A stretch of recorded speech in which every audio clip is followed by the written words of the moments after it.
A very good evening to this August gathering. Thank you, sir, for sharing those exciting ideas. Um, I did study Sanskrit in my school because I was fascinated how the Germans were experimenting with Sanskrit as a language, perfect language for computers.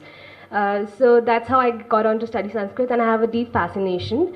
I have three concerns regarding your presentation and what you've told us as of now.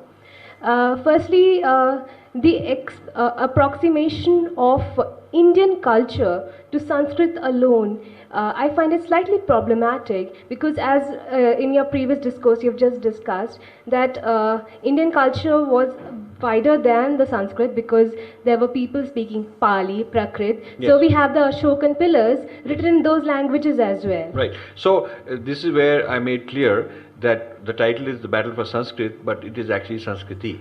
So I'm describing Sanskriti, which Sanskriti means culture, civilization. But then how can you equate it? Because not everybody, like now, what do you talk about people in the northeast? They are also part of India, and that is not the Indian culture alone. Like Sanskrit is not the culture there. So how are you? No, wait a second.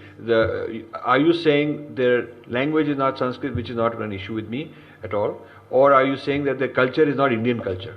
The second one, you have to become very clear. I'm clear. I'm saying Indian culture is not equal to Sanskrit. Indian culture is a wider sphere in which Sanskrit forms a part. Yeah. So it depends on what you define Sanskrit as a language is not my definition of Sanskrit. Since there are certain structures in Sanskrit, certain architectures, certain ways of dance, certain ways of just way of life, which you will find in no matter what the language is, that kind of Sanskriti is being practiced.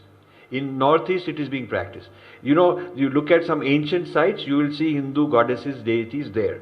It is a modern thing that they don't exist, but goddess is there in almost every part of India. That is a part of pagan culture that we... No, that pagan is a Christian term.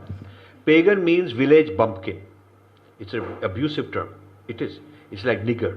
So when the Christians took over the pre-Christian polytheistic cultures, they called them pagan as an insult. Means we are cosmopolitan, sophisticated. Aap log gawar hai, your village bumpkins. So you call anybody pagan, I don't like it. I don't even like the term tribal. Okay, I don't like that. There is no tribal. Tribals are those who didn't. They are all jatis. We have jatis and varna. We don't have caste.